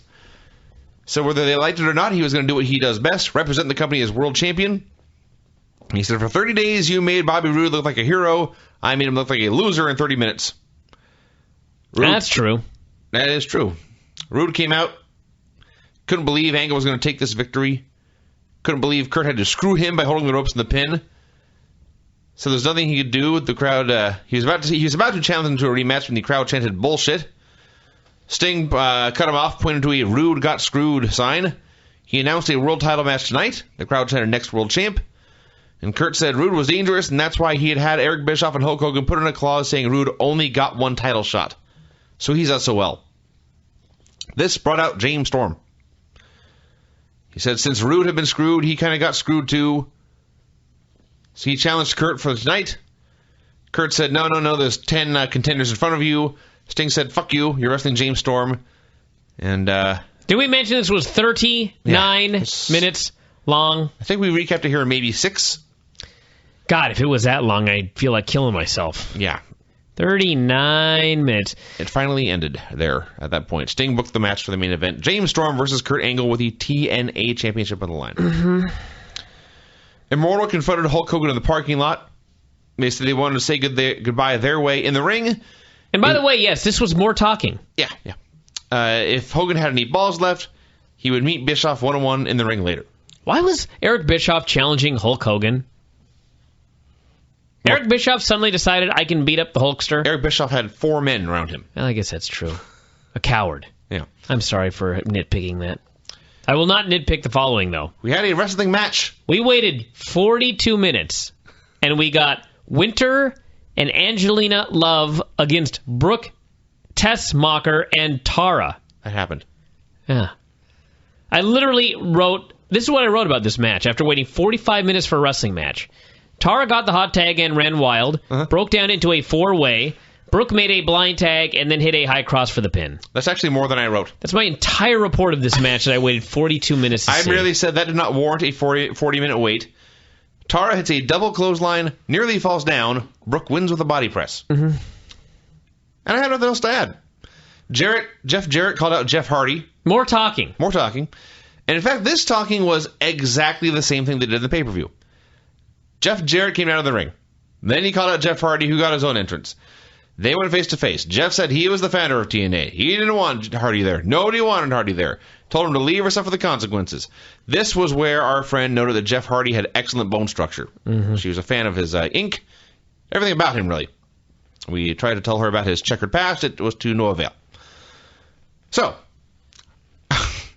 not coincidentally, Jeff Hardy said Jeff Jarrett was jealous that he couldn't connect to the crowd like Hardy does. That's true. Or connect to our friends. So it ended up with them having a brawl. So, okay, fine. How many times have we seen this fucking brawl? This exact segment was in fact a replay of what happened last night, but they decided to throw in something new. Last night? You mean Sunday? Or yeah, Sunday. But yes. Yeah, no, not last night. Something new. The something new was, in the middle of Jeff Jarrett brawling with Jeff Hardy, we'll have two other men fight. Mm-hmm. Who could that be? Perhaps a friend of Jeff Hardy's and someone else in Immortal? No. The two men who got into a fight during this were Al Snow and D'Lo Brown. Swear to God, we're not making this up. They were among the security geeks separating them, and I don't know what started, or who started it, or why, and I don't care. All I know is suddenly Al shoved D'Lo. D'Lo did his head bobble, and his belly also bobbled in 2011, and they started to go at it, and then Jeff Jarrett hit free. He kicked Jeff Hardy in the balls, and he left. That was the end of the segment. This about blew. Speaking of things that blow, Eric Young was on TV. Actually, before you move on, let me recap this, everybody. We mentioned this before. If you had a pull-apart brawl where the dudes broke apart and got back at each other, and you did this once every 6 months, it would be awesome. Not only do we see this exact, with the exception of D'Lo Brown and Al Snow, Avatar, which did not make this better. With the exception of that, this was not only the exact same thing that we saw on Sunday, but if you don't get the pay-per-views, the climax spot, so to speak, of a punt to the nuts. Jeff Hardy, Jeff Jarrett punting Jeff Hardy in the nuts. One of these guys got to change their name, let's be honest. Yes. The two Jeffs is bullshit. But one Jeff punting another Jeff in the testicles. It's the exact same thing we saw 2 weeks ago with AJ Styles and Chris Daniels. And they've got a creative team. That's what's called the creative team. Same shit every week. So there you go. Thought I'd mention that. Eric Young appeared on TV. Always no bias. Robbie E and Rob Terry were also involved. I don't care. They're bringing in someone from Jersey Shore. And putting him with these guys. Yeah. You're bringing in, theoretically, a celebrity in to associate him with your stars. You're putting him with Eric Young, Robbie E, and Rob Terry. Yep. Obviously, you have to have Robbie E in the segment, but come on now. Gunner came out, called out Abyss, said when you're in Immortal, you have to prove you belong at the top. He told Immortal he could finish the job they started last week. He's going to take out Abyss this week. Actually, this is a heck of a promo. Nothing wrong with Gunner, except his name, obviously. That's not his fault. So we had Gunner versus Abyss, the monster Abyss. Abyss beat him up for a while. Gunner finally was able to escape. Did I tell the Gunner, Murphy, and Vince Russo story? That he gave them a list of names. And they literally chose Gunner. That Gunner isn't even so bad, but the guy that actually chose Murphy. You had a list of names and you chose Murphy? I want to see the rest of the names. What? Yeah, what else was on this list? Oswald? Finnegan? No offense if anyone here's listening, it's named Finnegan, but I mean... Fauntleroy? I don't know. So, Abyss destroyed Gunner for a minute or two. Gunner was finally able to escape, and he ran to the back with a look of fear in his eyes, and he looked back to the ring and said, and this is a quote, "Fuck!" That was great. Velvet cut a promo backstage. She said the belt made everything worth it. What a lie. She had nobody to thank but the fans who backed her. Also a quote, 150,000%. Is that mathematically possible? I guess it is. I suppose if but I think she's lying. I think she's exaggerating on a show in which that is not allowed. It would be an exaggeration. Immortal was hanging around backstage. Gunner ran up, still in fear, tried to tell him that Abyss was not the Abyss they knew. He was scarier now. They told him to fuck off, essentially. Velvet came out. The TNA Knockouts champion, theoretically the best woman wrestler on the entire roster, got in the ring and pointed at her ass. Mm-hmm. Okay. She said living her dream was totally worth everything she had done. She tried to give the speech about how long she had been in this business and how long it took her to get here to the top of the mountain. Keep in mind, we've listened in the past 30 days to nothing but Bobby Roode saying it took him 13 years. 13 years to get this shot. So now Velvet comes out on the same show and says, this took me 4 years. Yeah. That rings hollow. Now, after she said this, the fans chanted, who are apparently even more confused than she is, I swear to God, they chanted, you still got it. Yeah, they're talking about her ass. I guess. That makes more sense than anything else I could think of. So Karen came out with Tracy. Karen bitched at both of them for a while. She had security lead Tracy away. She said that she was tempted to strip Velvet of her title, but instead she was just going to make her life a living hell. Madison came out. It was supposed to be Madison versus Velvet, but before the match started, Gail Kim made her big return, and she joined the heels. They all beat up Velvet, and that was that. Could have sworn there was a shot of Velvet mouthing the words, and I quote, "Fuck me." She was very upset with Karen.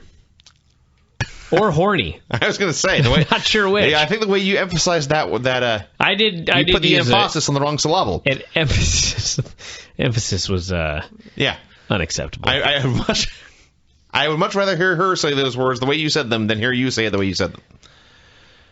Do we have to go there? Bischoff called out Hogan.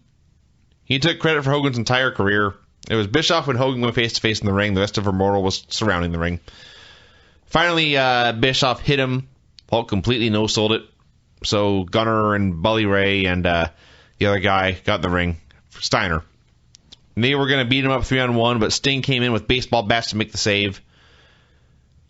Bischoff tried to leave, but his own son cut him off. Now, keep in mind, seemingly 100 years ago, they were doing a heel ref angle. They didn't mention it forever. Then, on the pay-per-view, they brought back the heel ref, like we were supposed to remember every detail of this, and revealed he was, in fact, Eric Bischoff's son. And then, on the same show, this man turned on Eric Bischoff. This is a poorly written storyline. So Bischoff goes to leave. Actually, I just say it's poorly written shit, because I can't even call it a storyline. Bischoff goes to leave. His kid cuts him off. Eric cuts a promo on his child. He says, you are not worthy of the name Bischoff. He tears off the man's shirt to reveal that he actually went to a tattoo parlor and paid a man to take ink and scar into his skin the word Bischoff. That's astounding. So he said, you're not worthy of this name, and finally he hit his dad, and Eric took a big bump, and kid's actually in hella good shape. I will say that. So that was the segment. Storm and Roode were walking around backstage. Storm muttered something about wishing he had more time to prepare for this. This infuriated Roode. He cut a promo on him saying he'd been preparing for this all his life. He was more prepared than ever. Said, go out there and kick his ass. I want to celebrate with the next world champion, James Storm. At this point, Storm drank a beer and went to the ring. We had Storm versus Angle. It went less than a minute. Angle backed up into the corner, beat him up a few times until the ref pulled him off. The third time, Angle could take no more. He grabbed the referee, set him aside, and stared a hole through him, and then he turned around and he ate a super kick, and James Storm covered him and pinned him. 1, 2, 3. At least one fan in the building completely lost his shit. Bobby Roode immediately hit the ring, gave his partner a giant hug. Storm took his belt, hit the crowd. There was a fan out there with a sorry about your damn luck sign. Another fan handed him a beer. Everyone was happy for him. He went back to the ring. The rest of Fortune was there. They had a great big beer party. Storm cut a promo, said the cowboy is here to stay, you son of a bitches. Talking about all the guys who had come and gone. And then he calmed down and reality kind of sunk in, and he said, listen, Roode, you deserve this belt. And he passed the belt to him, and Roode said, no, you deserve it. And Roode put the belt on him, and they were all friends. This is the opposite of how Ring of Honor ended, where it just went off the air. The match itself was nothing. The post-match was everything, and it was great. You know, I talked about this with Todd today. I would not have changed the finish on Sunday. I think a lot of people bought Bound for Glory, although it's looking like not as many people bought the show as I thought. But I think a lot of people were interested in Bound for Glory because it was a fairly well-built storyline. Yes, it wasn't perfect. Stop sending me emails. It was not perfect. But for Christ's sake, if you watch this show, it was pretty damn good by Impact standards. And it was the time. It was a time for Robert Roode. And they decided, well, I even say they, Hulk Hogan, pretty much single-handedly, decided that, we're not doing this. So then they decided, well, we'll put it on Storm. And hearing it, you know, I thought, okay, I would have put the belt on Roode. But if you're not gonna, then this is the absolute best thing possible otherwise. When I watched it, I thought, wow, that was a really cool deal. Everybody loves James Storm. It was a fascinating twist to the storyline. After all that build and all that tease of these two guys breaking up, Roode fails, and the next night on TV, Storm gets it. And all of the different directions they can go. Mm-hmm. And the fans went nuts. They made it seem like a big deal. James Storm ascending to the top. And I watched it and I just thought, man, that was a home run right there. That was really awesome. But unfortunately, I couldn't get that excited because I know where they're going. And I don't know. It hasn't been taped, obviously. It's going to be taped next Wednesday, I believe. The day before they shoot the angle, actually, or they air the angle on television. I don't know if Bobby Roode is going to beat James Storm for free on television to win the title.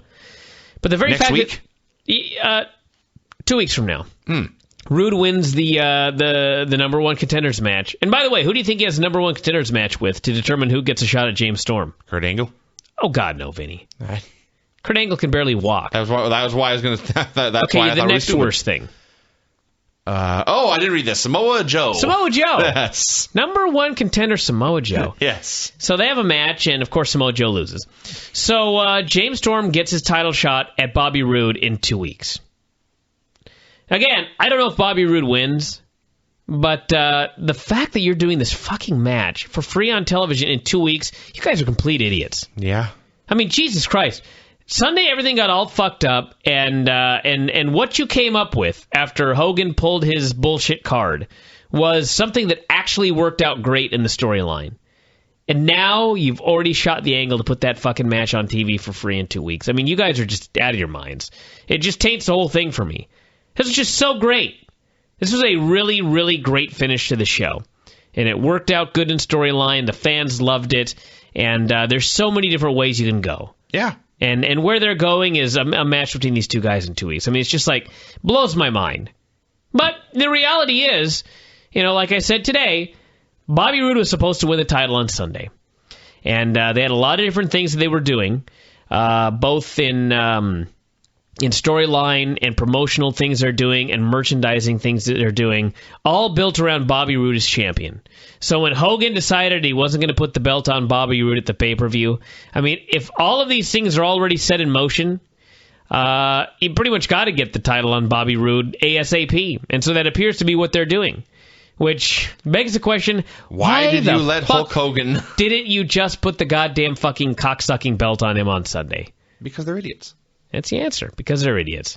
But hey, maybe James Storm will retain the title. But maybe they'll change their mind again. The edge is still off it if you even do the match. I mean, the fact that they're even doing the match this early is just completely idiotic, regardless of the finish. Yeah. And I think Roode's winning.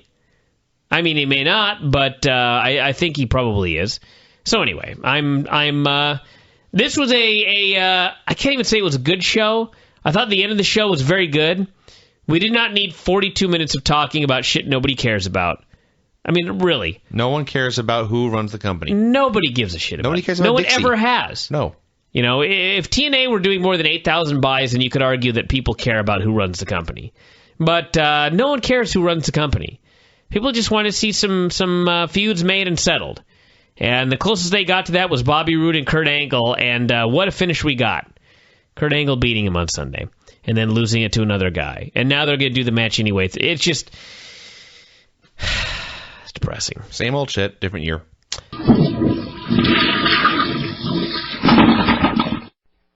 Impact opened with a recap of last week. If you're not paying attention, have been sleeping under a rock, frankly, James Storm is the new TNA champion. And they showed him winning the build-up to the match itself and the celebration.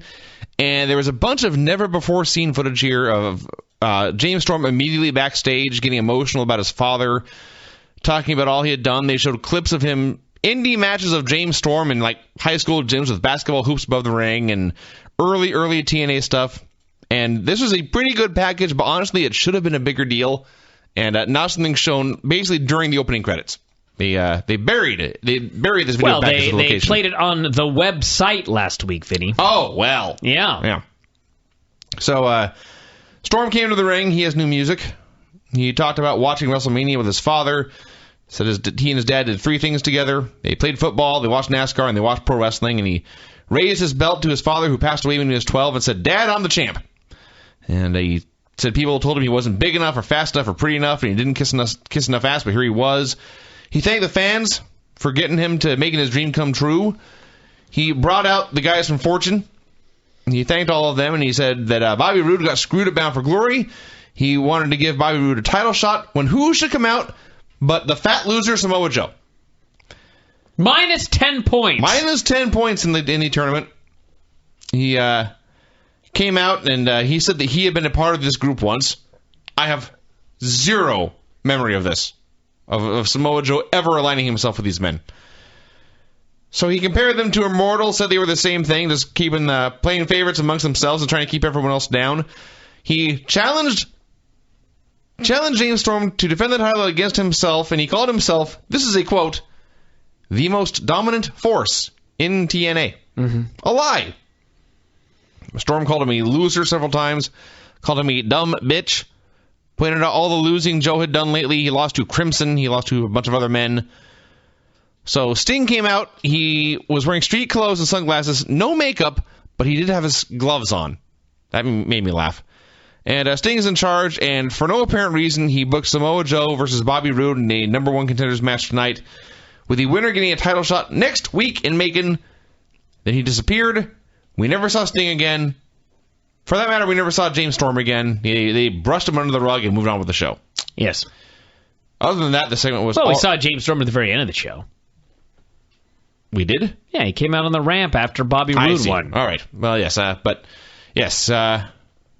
Aside from the stupidity of having Samoa Joe in a number 1 contenders match after months and months and months of losing, this segment was fine. They announced here that on this show... Actually, there was one thing about this segment that I didn't like. Okay. Or at least, I did not like it, but it's just a perfect example of the people writing the show not really thinking all that much. So, Storm comes out, and actually there are going to be some spoilers here, everybody, so if you don't want spoilers, you better fast forward like the rest of the show. So, Storm comes out, and he offers Roode a shot at the title, and Roode incredulously goes, "Really?" It was last week that James Storm offered to give him the championship. Yes. And he said, "No, you can have it." Now he's shocked that this man is giving him a shot at the title. Furthermore, as nearly everybody here is well aware, and this is a spoiler, next week on the show, Bobby Roode screws James Storm and turns heel to take the title. He hits him with a beer bottle. He wants the title so bad that he turns heel on his friend. Mm-hmm. So why don't you just fucking take it last week, you jackass? Do people think about the logic of this situation here? No. All right. So, after this, they announced that on this show, on this episode of Impact, Gail Kim and Jeff Hardy are both making their return matches. Now, Gail Kim, less a big deal, but Jeff Hardy, after all these months, is going to wrestle in TNA again, and there was no hint this was happening until right now. Actually, they did the tapings, and I read all the taping results, and I as well was surprised when I read Dave's update today, and it said Jeff Hardy's first match back, and they announced it on television as well, and I thought, how about that? Yes. No build. No, zero build. Why would you want to tease this or advertise it and get people to tune in when you can just do it? Chris Daniels got a promo. He denied losing in the I Quit match to AJ Styles. He said AJ had done the audio equivalent of Photoshop, cutting his promos together to make it sound like he quit. And he said AJ couldn't beat him, and neither could his opponent tonight, who he called Bob Van Dam. Bob Van Dam. BVD. So we had Chris Daniels versus Bob Van Dam. He had a match. Daniels was disqualified for using a toolbox. That's not a metaphor. You got a box full of tools. We're not talking about Mr. Anderson here. No. He then tried to kill him with a screwdriver, but AJ Styles ran down to chase him away. So Rob recovered after this toolbox strike, and he looked at AJ, and they were playing Rob's music, and the ref raised his hand, and AJ said, "Well, Daniels was disqualified, you see, for hitting you with a weapon." And Rob shrugged and smiled and raised his hand and walked to the back like he didn't care anymore. Yep. It was Rob's entire attitude about this company and perhaps his entire industry at this point. And his summarized in one moment. Yeah. Well, whatever. So, Karen, Tracy, Gail, and Madison Rain all came out. And Gail got to cut a promo. The four horsemen. I see what you did there. Yeah. Gail talked about TNA and the other company she used to work for. She said she was tired of doing what she was told. And that was her exact words, by the way, the other company. She said it was no longer about the fans. It was not about the company. It was about her being treated like a main eventer. So Karen talked, and she said that she wanted to get the belt off that prostitute Velvet and onto the best woman wrestler in the world, Gail Kim. There was a "We Want Velvet" chant in the crowd, and the funny part was that Tracy, who's, her gimmick is that she's being forced to align herself with the heels, she was in the background leading the chants. That was funny. So we had Gail versus Tara. Gail kicked her ass and left her for dead. I didn't see the finish. Of course, there was no replay. So I went online to check what the finish had been. I went to the Torch site, and Wade apparently also missed the finish. He just said she dominated until winning clean. She used her foot to the face, fall on her back, right. Whatever the hell they call it. I just think it's funnier that we both missed it and neither cared, and there was no replay. The Gale Force. I made that up. I don't know what it's called. That's probably a better name than what it actually is. I think what you could call the name of her finisher. The foot thing. The Eat feet? Gale Force. Gale Force. Eat defeat. That was it. Ate the feet? Eat defeat. That's what it's called? Yeah. You've got to be kidding me. I swear to God, that's true. Eat the feet? I told you Gale Force is a better name. She only uses one fucking foot. Well, no. Defeat. D-E-F-E-A-T. Eat defeat? Yes. No. Fuck off. I didn't invent it. You've got to be kidding me. That's really what it's called? Eat defeat? Yes. No, it's... Hold on a second. Where the fuck did you find this? Actually, her Wikipedia? Actually, by the time I finally found it, I believe it was the front page on your site. No. Yes. Who wrote that report? I don't know, some guy. I know who wrote the report, actually, but it cannot possibly be called Eat Defeat. Oh, my God. On her Wikipedia, Eat Defeat. Happy ending. Yes, they gave Gail Kim a finisher called the happy ending. That is true. That I recall. Yeah. Eat Defeat. Oh, my God. That set standards right there. Bischoff and Ric Flair arrived. They shunned Robbie E. Had Robbie E versus Eric Young. All right. Robbie E comes out. He's got Rob Terry with him, who, by the way, shouldn't he be Robbie T? So the gimmick is Robbie E is the Jersey Shore guy, and he's going into the club, and Rob Terry's his bouncer. So they set up a velvet rope so that Rob Terry can go down, stand by it, and then open it, and Robbie E can get in. That's awesome. Not too bad. So Eric Young came out. He's wacky, and he pinned Robbie E in a minute.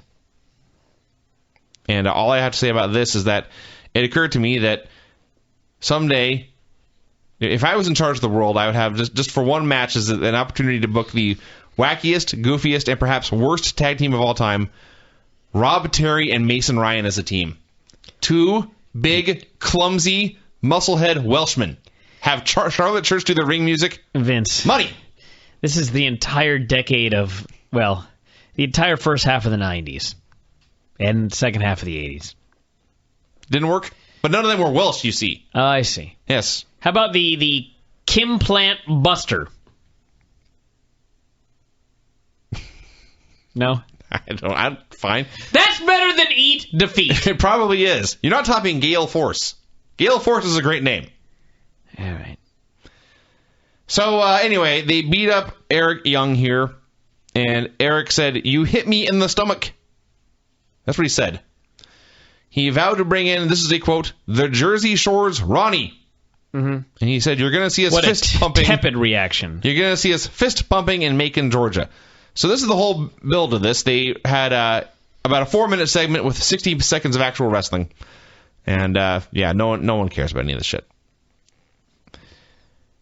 Chris Daniels was backstage. He said he beat Rob Van Dam tonight and he wants a title shot. So I guess the gimmick is he's delusional. Kazarian showed up and tried to make peace. Bubba Ray cut a promo on Jeff Hardy.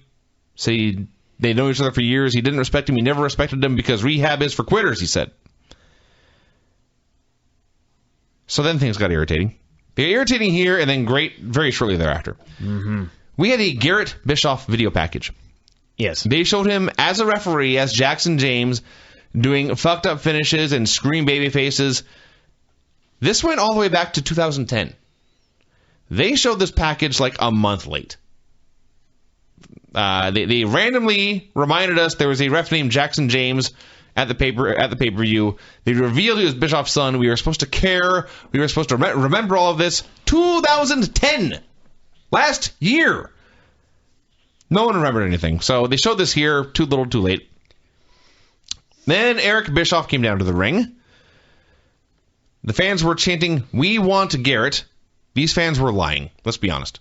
These fans knew it was what they were supposed to chant, and they were hitting their spots. No one wanted Garrett.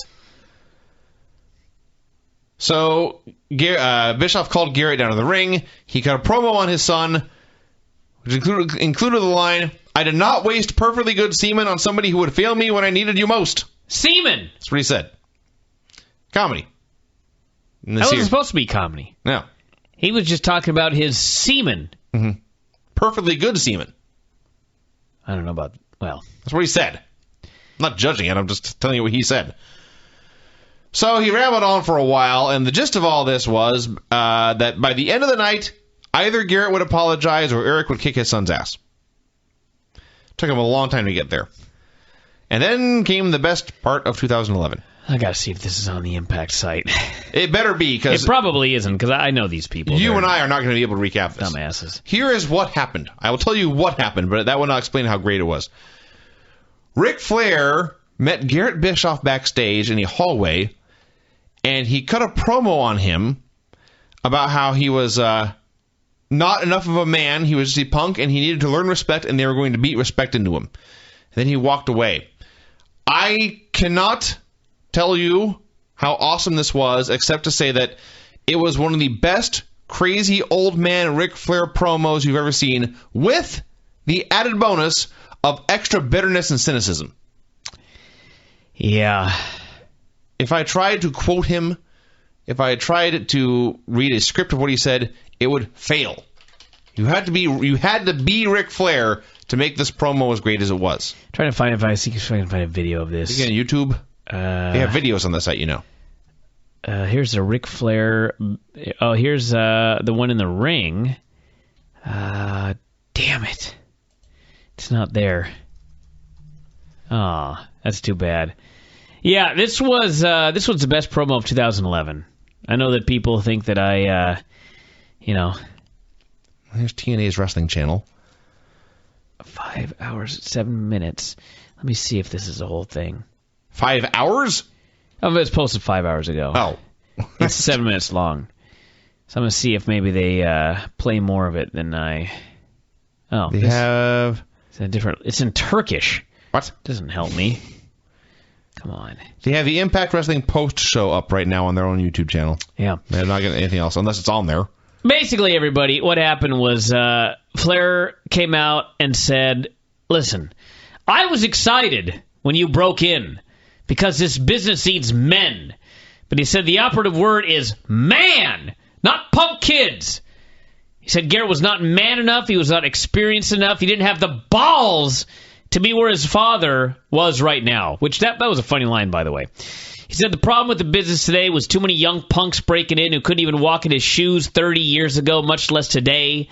He said Garrett was going to go out there tonight with his father, and he needed to go out and take an ass-kicking in front of the entire Impact Zone because that's what he needed. This is a sport for men, he said, not punks. And he said it made him sick when he went to the locker room and he saw nothing but whining crybabies, punks that walked around backstage and needed to get their asses beaten.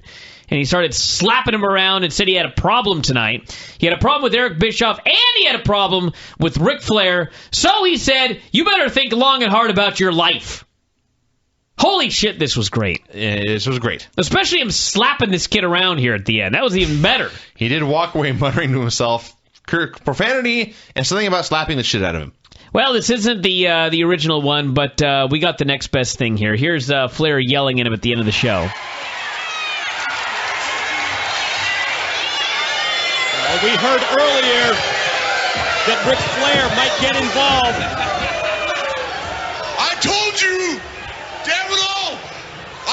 you was tough love. Why don't you treat him like you treated me? Get your act together. No, I ain't gonna take it easy. Ric Flair don't take it easy. You're gonna apologize to your old man right now and quit looking at them. They're not gonna help you. They're not in the ring. You're in the ring with Ric Flair. I'm telling you, I want you to not only apologize, I want you to kiss my ass. Come here. Quit walking away from me. I'm not done talking to you. I said apologize. I'm not going to screw around with you like your dad. I'm going to really mess you up. Apologize. Apologize. Now he's taking his clothes off. I said apologize. Garrett whacked him. Literally. Just like I said, if you would have had Garrett and Eric Bischoff close the show, and Ric Flair had not been involved, this would have been like horrendous. But Ric Flair made both segments with Garrett. Listen, God bless Garrett Bischoff. He's got a good physique. He seems like a nice guy, but he's completely out of his element as a top babyface on Impact. He's young. He's green. He's been a referee. He is a horrible actor at this point. I mean, him trying to react to Ric Flair, I mean, he is just totally out of his element. But Ric Flair was good enough for like 10 men. Like 10 men!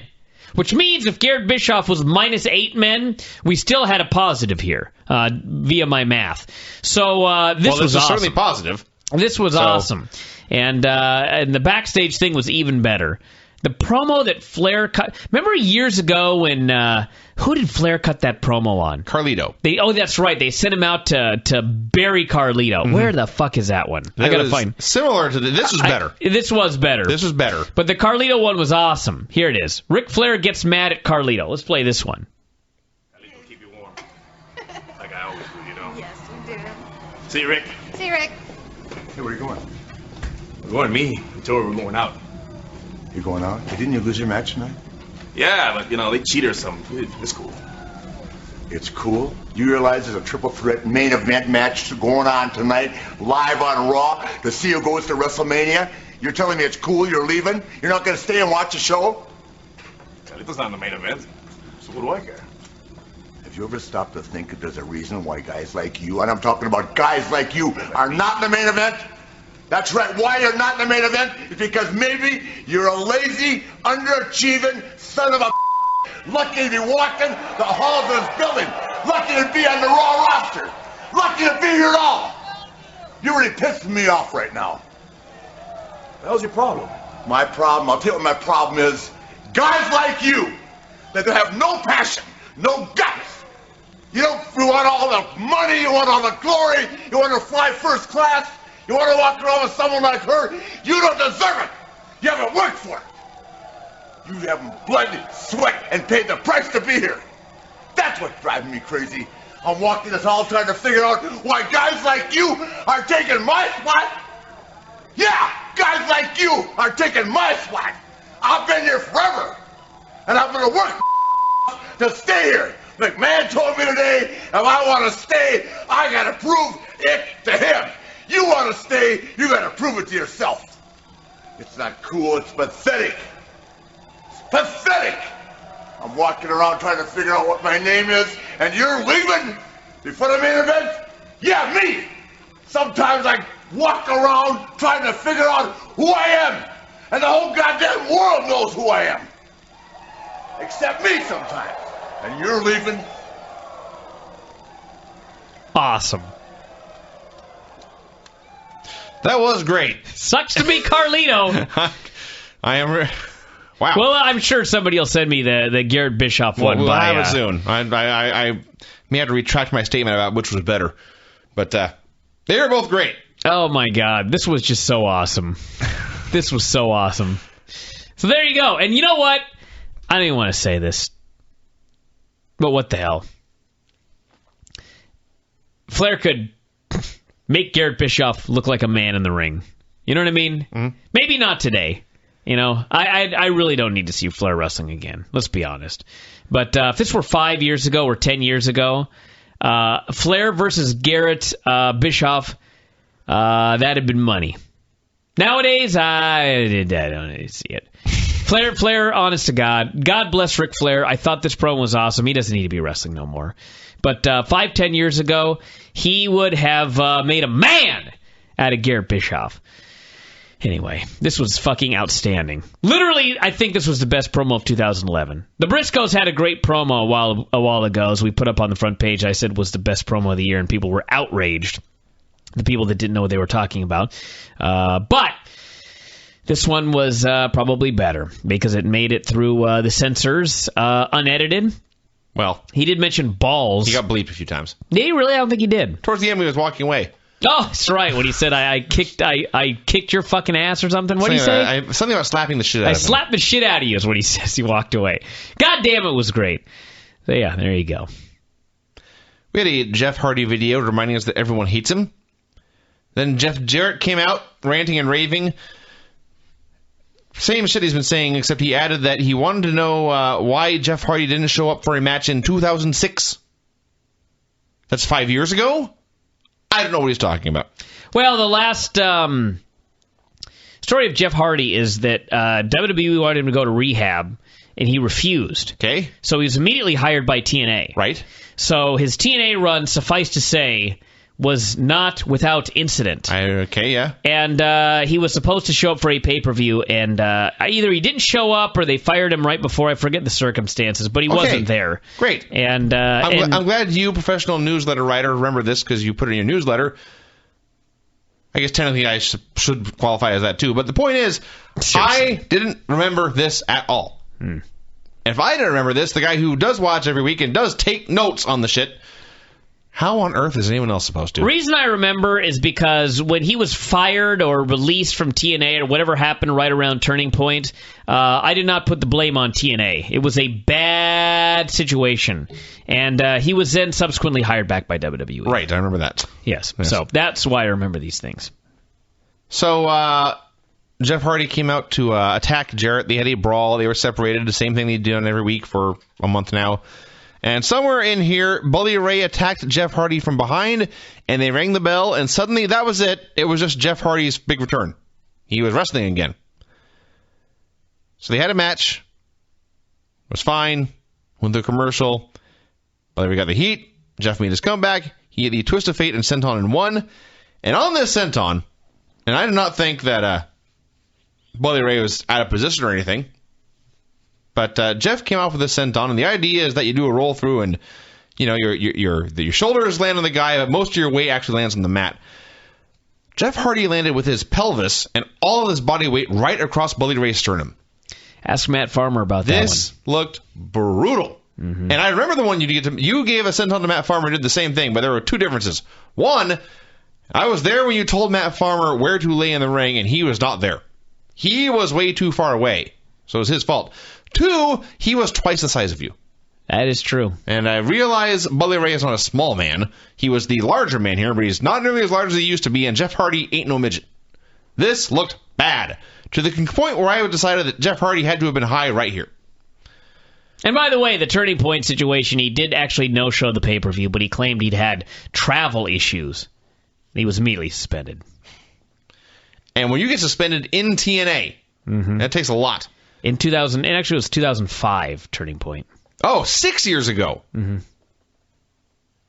All this shit annoys me. Like, we're also supposed to carry around an encyclopedic knowledge of TNA history. Of course you are, Vinny. Of course you are. Pritchard tried to interview Hardy immediately afterwards, but Jarrett attacked. And her tits. They were interviewing Jeff. I mean, let's not lie here. I'm just reporting the facts. I mean, the camera angle that they had was literally Jeff Hardy and her breasts. Great. Was it not? Because they're pigs. Yeah. So, I'm just reporting the facts. Jarrett attacked him, and Bully Ray joined in, and they were double-teaming him until who should make the save but Mr. Anderson. What a tag team battle that's going to be. Because that's a team that needed to be reunited. Jeff Hardy and Mr. Anderson. Mm-hmm. So then we had the semi-main event. Better than Truth and Morrison. No, that's true. Yeah. The second On the bright side. The second most important segment on the show, Bobby Roode versus Samoa Joe in a top contenders match. Maybe it's just because Bobby Roode's in great shape, but god damn, Samoa Joe looked fat tonight. Just me? He's moving slow. He's moving slow. He doesn't care. He's moving soft. He's older. Yeah.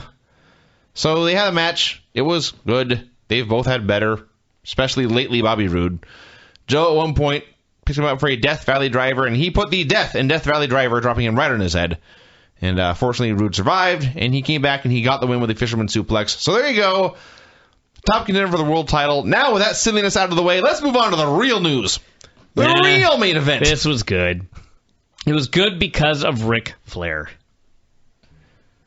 Bischoff came out. He called his son down. Main event apology. He demanded he apologize. He wouldn't. Flair came out. He slapped the kid around. The kid finally hit him. Flair kicked him in the nuts. We got about 10 nut shots afterwards. He seriously did do like a half dozen nut shots. And they beat him up and they left him laying. And listen, I'm not saying this was better than the Joe Roode thing, nor am I saying that this should have gone on last. Samoa Joe and Bobby Roode for the title shot absolutely should have gone on last.